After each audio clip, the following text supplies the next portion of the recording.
नमस्कार दोस्तों, आप सभी प्यारे प्यारे विद्यार्थियों का एक बार फिर से हमारे YouTube चैनल पर मैं जीतराम चौधरी आपका हार्दिक स्वागत करता हूं। डियर स्टूडेंट्स, हमने 1833 का जो अधिनियम था उस अधिनियम के बारे में पढ़ लिया था और उस अधिनियम में पढ़ा था हमने कि जो बंगाल का जो गवर्नर जनरल था उस गवर्नर जनरल को भारत का गवर्नर जनरल बना दिया गया था और भारत का जो प्रथम गवर्नर जनरल था उसका नाम था लॉर्ड विलियम बेंटिंग। इसके बाद में हमने यह भी पढ़ दिया था कि 1833 के अधिनियम के तहत ईस्ट इंडिया कंपनी जो थी उसके व्यापारिक एकाधिकार को पूर्णतया समाप्त कर दिया गया था। प्यारे विद्यार्थियों, हमने पढ़ा था कि 1813 का जो अधिनियम था उस अधिनियम के तहत तो कुछ व्यापारिक एकाधिकारों को छीन लिया गया था ईस्ट इंडिया कंपनी के द्वारा, लेकिन 1833 के अधिनियम के तहत सभी व्यापारिक अधिकारों को ईस्ट इंडिया कंपनी से छीन लिया गया। मींस कंपनी अब केवल भारत में कौन से कार्य कर रही थी? राजनीतिक कार्य कर रही थी। इस अधिनियम के तहत हमने यह भी पढ़ा कि जो गवर्नर जनरल था उस गवर्नर जनरल की कार्यकारिणी जो समिति थी उस समिति में 3 सदस्य होते थे पहले, अब 3 के बजाय वहां पर सदस्य कितने होंगे? 4 सदस्य होंगे और चौथा सदस्य जो होगा वह वही व्यक्ति नियुक्त किया जाएगा जो कानून का ज्ञाता होगा। मींस में यह भी कह सकता हूं जो विधि वेता होगा। और 1834 में इस पद के ऊपर नियुक्त किया गया लॉर्ड टीबी मैकाले को। तो लॉर्ड टीबी मैकाले ये वही मैकाले है जिसने भारत में अंग्रेजी शिक्षा की शुरुआत की थी और अंग्रेजी शिक्षा का इसको हम क्या भी कहते हैं? प्रवर्तक भी कहते हैं। डियर स्टूडेंट्स, इसके बाद में जो अगला अधिनियम आता है वो छोटा सा अधिनियम है लेकिन वेरी इंपॉर्टेंट है। 1853 का चार्टर एक्ट। 1853 का चार्टर एक्ट। इस एक्ट के तहत ईस्ट इंडिया कंपनी का जो नामजदगी का सिद्धांत था, कौन सा सिद्धांत था? नामजदगी का सिद्धांत। इस सिद्धांत को हटा दिया गया। मींस कंपनी जो थी वो कर्मचारियों को जब नियुक्त करती थी तो वो अपने ही हिसाब से नियुक्त किया करती थी, तो अब वो अपने हिसाब से या अपने मन से मनोनीत नहीं कर सकती थी। मींस 1853 के अधिनियम के तहत अखिल भारतीय परीक्षाओं का आयोजन किया जाने लग गया। अखिल भारतीय परीक्षाओं का आयोजन किया जाने लग गया। इंडियन सिविल सर्विसेज जो थी उनका आयोजन 1853 के अधिनियम के तहत पहली बार प्रारंभ हुआ था। तो आपको ध्यान रखना है इस अधिनियम के बारे में। प्यारे विद्यार्थियों, इसके बाद में जो अगला अधिनियम आया वो 1858 का अधिनियम था और जो 1858 का अधिनियम था वो वेरी वेरी इंपॉर्टेंट है एग्जाम की दृष्टि से। कैसे? सबसे पहले तो हम बात करते हैं कि 1858 का जो अधिनियम था उसका नाम है विक्टोरिया घोषणा पत्र। क्या नाम है? विक्टोरिया घोषणा पत्र। फर्स्ट क्वेश्चन तो ये अटेम्प्ट हो गया हमारे सामने कि 1858 में जो अधिनियम भेजा गया था इस अधिनियम का नाम विक्टोरिया घोषणा पत्र ही क्यों निकाला गया? तो डियर स्टूडेंट्स, जब 1858 का अधिनियम भारत में भेजा गया था उस समय में ब्रिटेन की जो महारानी थी वो थी रानी विक्टोरिया, और रानी विक्टोरिया जो थी उसी के नाम के ऊपर इस 1858 के अधिनियम का नाम निकाल दिया गया विक्टोरिया घोषणा पत्र। प्यारे विद्यार्थियों, इसी अधिनियम का नाम इलाहाबाद घोषणा पत्र भी निकाला गया। इलाहाबाद घोषणा पत्र भी निकाला गया। क्या रीजन था कि इसका नाम इलाहाबाद घोषणा पत्र निकाला गया? रीजन यह था कि जो इस अधिनियम के तहत घोषणा हुई थी उस घोषणा को इलाहाबाद में पढ़कर के सुनाया गया था, इसीलिए इस अधिनियम का नाम इलाहाबाद घोषणा पत्र भी निकाल दिया गया। प्यारे विद्यार्थियों, इस अधिनियम का नाम एक और है। इस अधिनियम को हम कहते हैं act for the better government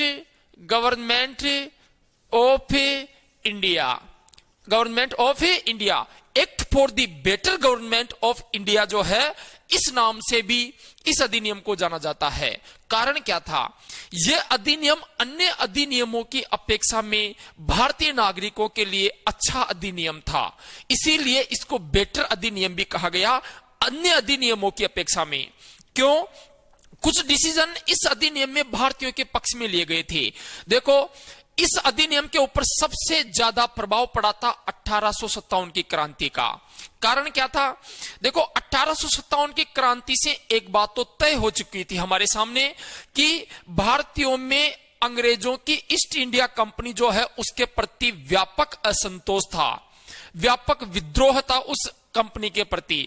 अतः अंग्रेजों को एक बात का पता लग चुका था कि जब इतनी जगह पर क्रांति हो सकती है, जैसे क्रांति मेरठ में हुई, फिर दिल्ली में हुई, फिर झांसी में हुई, लखनऊ में हुई, नसीराबाद में हुई, आहुआ में हुई, इतनी जगह पर भारतीय लोग क्रांति कर सकते हैं, तो एक बात का अंदाजा तो अंग्रेजों को हो चुका था कि अंग्रेज जो भारतीय हैं अंग्रेजों को कभी भी इस भारत से खदेड़ सकते हैं, भगा सकते हैं। अतः प्यारे विद्यार्थियों, इस अधिनियम के ऊपर 1857 की क्रांति का सबसे ज्यादा इफेक्ट पड़ा था। और भारतीयों को खुश करने के लिए अंग्रेजों ने क्या किया कि जो ईस्ट इंडिया कंपनी थी, कौन सी कंपनी थी? East India company. इस ईस्ट इंडिया कंपनी के शासन को, ईस्ट इंडिया कंपनी के शासन को भारत से समाप्ति कर दिया। भारत से क्या कर दिया? समाप्त कर दिया। मींस भारतीय खुश हो जाएंगे इस बात को जान करके कि अब ईस्ट इंडिया कंपनी का शासन भारत में नहीं रहा। तो अंग्रेजों ने एक अच्छी चाल चली और भारत के ऊपर सीधा नियंत्रण, मतलब मैं ये कह सकता हूं कि भारत पर सीधा नियंत्रण ब्रिटिश ताज का हो गया। भारत पर सीधा नियंत्रण किसका हो गया? ब्रिटिश ताज का हो गया। अर्थात मैं ये भी कह सकता हूं कि ब्रिटेन की जो महारानी थी, ब्रिटेन की जो महारानी थी, वो भारत की साम्राज्ञी घोषित कर दी गई। अब देखो, पहले क्या सिस्टम होता था कि जैसे ये इंग्लैंड है, ठीक है, ये इंग्लैंड है, इसके बाद में ये जो है ये हमारा देश है। कौन सा देश है? ये भारत देश है, ठीक है, ये हमारा देश है। कौन सा देश है? ये भारत है। इसके ऊपर शासन करती थी ईस्ट इंडिया कंपनी। इंग्लैंड द्वारा नियम भेजे जाते थे, उन नियमों को ईस्ट इंडिया कंपनी इस भारत में लागू कर रही है और इसके अनुसार शासन करती थी ईस्ट इंडिया कंपनी। अब ऐसा नहीं है, अब ईस्ट इंडिया कंपनी को तो वापस ही बुला लिया गया। अब इंग्लैंड की जो महारानी है वो सीधा नियंत्रण करेगी। किसके ऊपर नियंत्रण करेगी? भारत के ऊपर। अर्थात ब्रिटेन की महारानी को भारत की साम्राज्ञी घोषित कर दिया गया। प्यारे विद्यार्थियों, तो इससे भारतीयों में थोड़ा सा संतोष हुआ कि कुछ तो अच्छा हुआ, लेकिन अभी तक अच्छा हुआ नहीं था, क्योंकि अब तो सीधा नियंत्रण ब्रिटेन के हाथों में चला गया था। इस प्रकार से कुछ और भी इसमें कुछ नए परिवर्तन किए गए। जैसे वेरी वेरी इंपॉर्टेंट है ये वाला प्रश्न कि भारत का जो गवर्नर जनरल था, भारत का जो क्या था? Governor general. इस पद को फिर परिवर्तित कर दिया गया। अब भारत का गवर्नर जनरल नहीं कहा जाएगा, तो क्या कहा जाएगा? अब यह कहा जाएगा भारत का वाइसराय। क्या कहा जाएगा? भारत का वाइसराय कहा जाएगा। प्यारे विद्यार्थियों, हमने चेंज जो किए हैं पदों को, वो कुछ इस प्रकार से किए हैं। देखो, सबसे पहले नंबर 1 में आपको बताता चलता हूं। हम पढ़ रहे थे कि एक तो सबसे पहले बंगाल का गवर्नर हुआ करता था, ठीक है। अब बंगाल का जो गवर्नर था इसको हमने चेंज कर लिया, परिवर्तित कर दिया और इसको हमने सेकंड नंबर पर बना दिया, मतलब बंगाल का गवर्नर जनरल बना दिया। और बंगाल का गवर्नर जनरल किस अधिनियम के तहत बनाया था? तो हमने बनाया था 1773 के रेगुलेटिंग एक्ट के तहत बनाया था। इसके बाद में नंबर 3, इस पद को भी हमने चेंज कर दिया। और प्यारे विद्यार्थियों, बंगाल का जो गवर्नर जनरल था इस पद को चेंज करके हमने बना दिया इसे भारत का गवर्नर जनरल। क्या बना दिया? भारत का गवर्नर जनरल। और यह कब बनाया गया? यह बनाया गया 1833 के अधिनियम के तहत, और भी चेंज किया हमने, और अब इसको चेंज करके हम बना रहे हैं भारत का वाइसराय। क्या बना रहे हैं? भारत का वाइसराय। अब भारत का वाइसराय कब बना दिया गया? 1858 के अधिनियम के तहत। देखो, अगर आपसे प्रश्न पूछता है कि बताओ बंगाल का प्रथम गवर्नर कौन था, तो डियर स्टूडेंट्स, बंगाल का पहला गवर्नर था लॉर्ड क्लाइव। कौन था? Lord Clive. अगर आपसे प्रश्न पूछता है बंगाल का गवर्नर जनरल प्रथम कौन था, तो आपको बताना है वोरेन हेस्टिंग्स। क्या बताना है प्यारे विद्यार्थियों?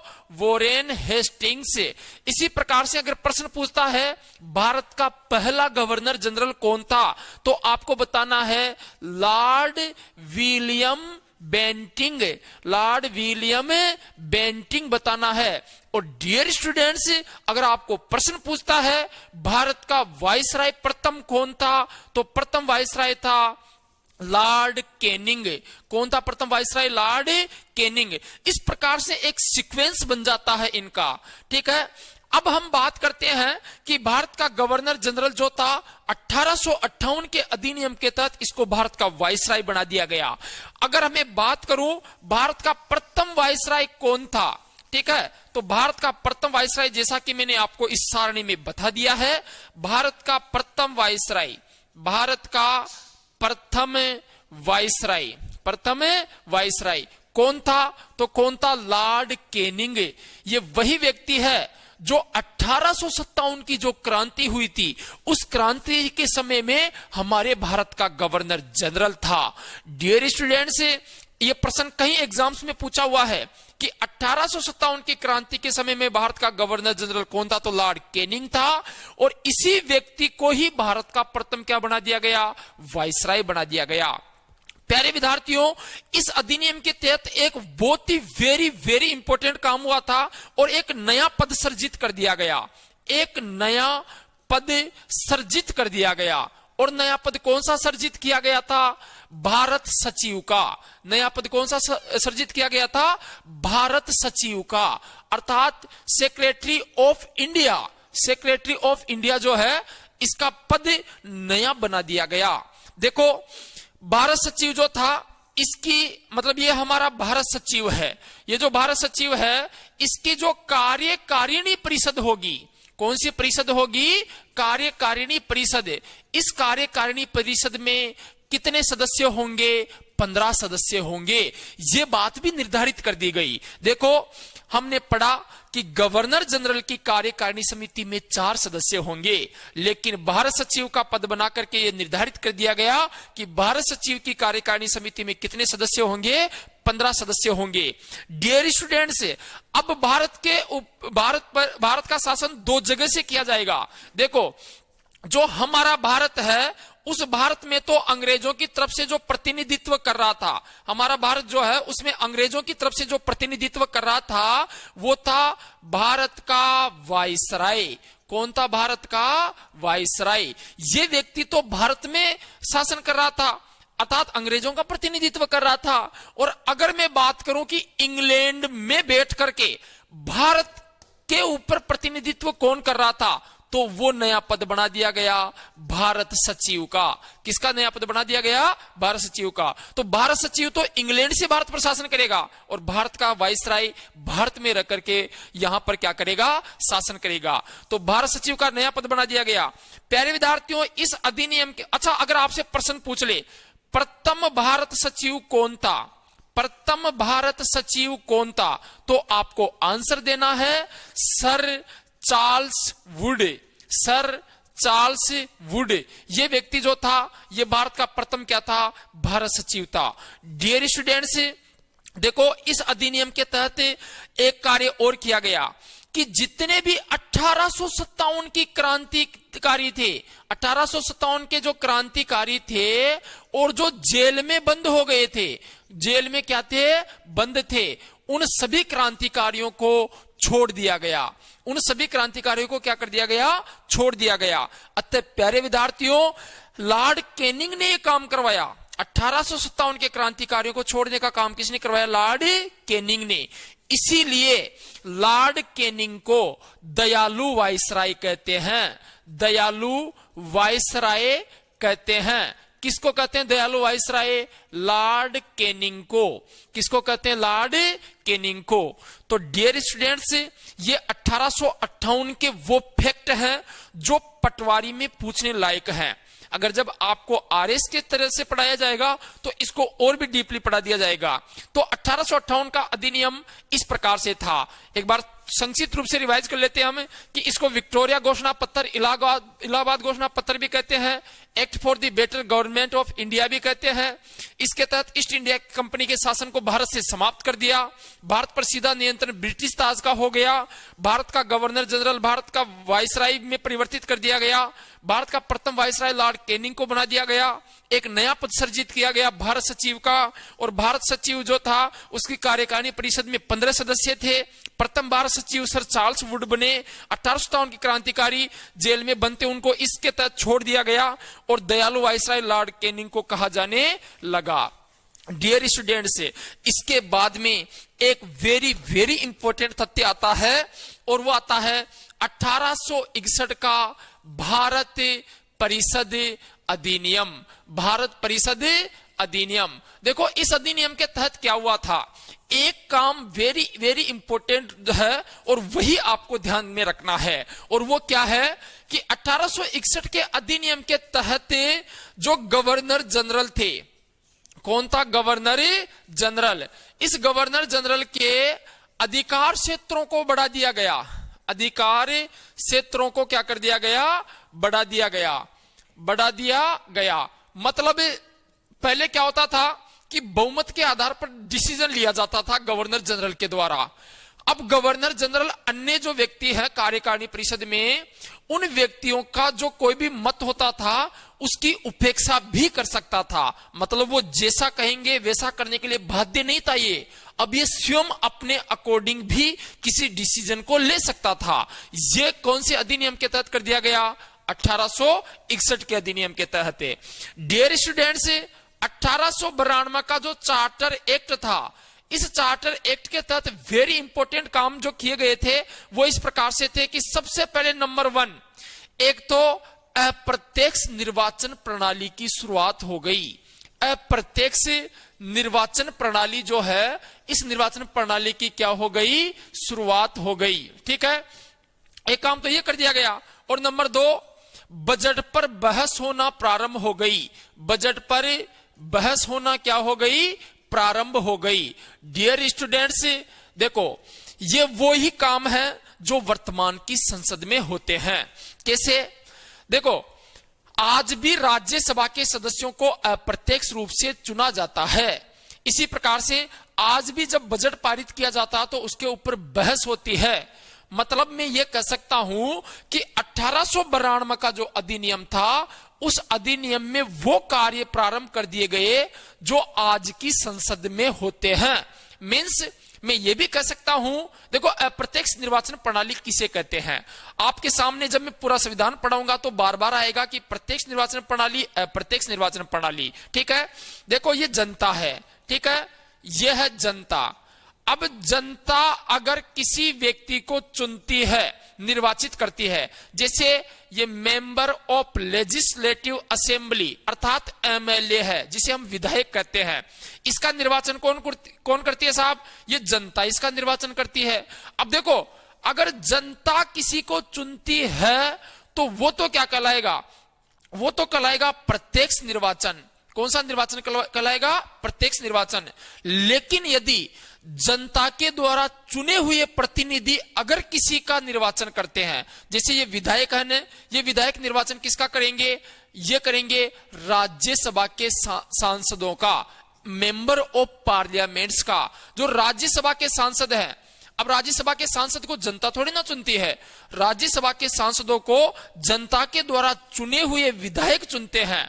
अतः जब जनता के द्वारा चुना हुआ प्रतिनिधि जब किसी अन्य को चुनता है तो उस निर्वाचन प्रणाली को हम कहते हैं अप्रत्यक्ष निर्वाचन प्रणाली। तो इस प्रकार से एक तो ये हो गया। और आज भी जब जैसे बजट सत्र आता है तो बजट पारित होता है तो उसके ऊपर बहस होती है कि साहब इस शिक्षा विभाग को इतने पैसे दे दिए, इस कृषि विभाग को कम पैसे दिए हैं, ऐसी बहस होती है। इस राज्य को ज्यादा पैसे दे दिए, उस राज्य को बजट में कम पैसे दिए गए हैं।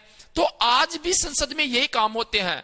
इसीलिए तो जो व्यक्ति था सुरेंद्र नाथ बनर्जी, उन्होंने एक कथन कहा था कि यह अधिनियम संसदीय शासन प्रणाली की शुरुआत है। यह अधिनियम संसदीय शासन प्रणाली की क्या है? शुरुआत है। संसदीय शासन प्रणाली की क्या हो गई? शुरुआत है। डियर स्टूडेंट्स, आपसे कथन देगा और आपसे पूछेगा, बताइए कि यह सेंटेंस किसने कहा था? तो कि यह अधिनियम संसदीय शासन प्रणाली की शुरुआत है, किसने कहा था? सुरेंद्र नाथ बनर्जी ने। किस अधिनियम के बारे में कहा था? तो प्यारे विद्यार्थियों, ये 1892 का जो चार्टर एक्ट था, इस अधिनियम के बारे में कहा था। इसके बाद में एक महत्वपूर्ण एक्ट आया जिसको हम कहते हैं 1909 का मार्ले मिंटो सुधार अधिनियम। डियर स्टूडेंट्स, यहां से आपके जो पूछने लायक प्रश्न है वो 2 ही प्रश्न बनते हैं, और ज्यादातर पूछा भी 2 ही प्रश्न गया है। देखो, अगला अधिनियम है मार्ले मिंटो सुधार अधिनियम। मार्ले मिंटो सुधार अधिनियम। डियर स्टूडेंट्स, ये अधिनियम आया था सन 1909 में। कब आया था? सन 1909 में। फर्स्ट क्वेश्चन तो आपके सामने यही बनेगा कि सर, पहली बात तो हमारे को ये बताओ कि सर, इसका नाम मार्ले मिंटो सुधार अधिनियम क्यों निकाला गया? डियर स्टूडेंट्स, देखो, हमारे यहां पर एक पद बनाया था अभी हमने भारत सचिव का, और भारत सचिव जो था, इसके पद पर हमने किसको बैठा दिया? जॉन मार्ले को। ठीक है, तो मतलब उस समय में भारत सचिव के पद पर जॉन मार्ले था 1909 में। दूसरा, भारत का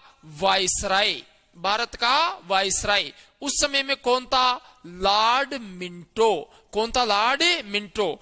प्यारे विद्यार्थियों, तत्कालीन भारत सचिव और तत्कालीन जो भारत का वायसराय था, इन दोनों के नाम पर ही इस अधिनियम का नाम मार्ले मिंटो सुधार अधिनियम निकाल दिया गया। डियर स्टूडेंट्स, इस अधिनियम के तहत जो आपको तथ्य बहुत ही इंपॉर्टेंट और ध्यान रखने हैं वो यह है कि इस अधिनियम के तहत सांप्रदायिक निर्वाचन प्रणाली की शुरुआत हो गई। सांप्रदायिक निर्वाचन प्रणाली जो है, इस निर्वाचन प्रणाली की क्या हो गई? शुरुआत है। मतलब धर्म के आधार पर निर्वाचन होगा। अब पहली बार अंग्रेजों ने भारतीयों को धर्म के आधार पर बांटने की शुरुआत कर दी, और यह कह दिया कि सांप्रदायिक निर्वाचन प्रणाली की शुरुआत कर दी गई। मींस इन्होंने क्या किया? इन्होंने मुस्लिमों के लिए, इन्होंने किसके लिए? मुस्लिमों के लिए पृथक निर्वाचन की, कौन से निर्वाचन की? पृथक निर्वाचन की व्यवस्था कर दी। मुस्लिमों के लिए पृथक निर्वाचन की व्यवस्था कर दी। अब आपके सामने एक नया शब्द है, सर पृथक निर्वाचन क्या होता है? तो प्यारे विद्यार्थियों, मुस्लिमों के क्षेत्र में से मुस्लिम चुने जाएंगे केवल। तो इस प्रकार से इन्होंने क्या किया कि अन्य धर्मों को और कुछ धर्मों को बांटने का कार्यक्रम प्रारंभ कर दिया। तो विशेष तौर पर मुस्लिमों को भड़काया इन्होंने। तो जाहिर सी बात है भाई, पृथक निर्वाचन होगा तो बीच में दीवार खिंचेगी, मनों में भेद आएगा, और हम क्या करेंगे? एक दूसरे के प्रति द्वेष भावना ले लेंगे, और इससे अंग्रेज तो यहां पर स्थापित हो जाएंगे और हम एक दूसरे से लड़ते रहेंगे। यह भावना थी किनकी? अंग्रेजों की। और प्यारे विद्यार्थियों, जॉन मार्ले ने तो यहां तक कह दिया था कि हम विष के ऐसे बीज बो रहे हैं जिसकी फसल बहुत कड़वी होगी। अर्थात हम इनके बीच में, इन सांप्रदायिक आधार पर निर्वाचन करके इनके बीच में जहर के ऐसे बीज बो रहे हैं कि जिसकी फसल बहुत कड़वी होगी। मतलब इनकी संतान जो है, फसल का मतलब क्या हो गया? संतान। इनकी संतान जो है वो आने वाले समय में एक दूसरे के प्रति बहुत ही द्वेष भावना लिए होगी। इसी वजह से तो आज आप देख पा रहे हैं कि एक दूसरे धर्म जो है उनमें द्वेष भावना रहती है, क्योंकि अंग्रेजों ने इसकी नींव रख दी थी। इस बात को हम थोड़े ना समझते हैं। तो यह था हमारे सामने मार्ले मिंटो सुधार अधिनियम 1909। और डियर स्टूडेंट्स, इसमें ये 2 बातें आपको जरूर ध्यान रखनी है। सबसे ज्यादा बार प्रश्न यही से पूछा गया है। प्यारे विद्यार्थियों, अब अगला जो अधिनियम है वो है मॉन्टेग्यू चेम्सफोर्ड अधिनियम। वो आया था 1919 में। तो हम जो 1919 का मॉन्टेग्यू चेम्सफोर्ड अधिनियम है उसको नेक्स्ट वीडियो में जरूर पढ़ेंगे। आप लोग कमेंट करके बता दिया करो कि आपको वीडियो कैसा लग रहा है। तो हम फिर नए एक वीडियो में मिलेंगे, तब तक के लिए आप सभी प्यारे प्यारे विद्यार्थियों को जय हिंद जय भारत। फिर मिलेंगे इसी जोश और इसी होश के साथ।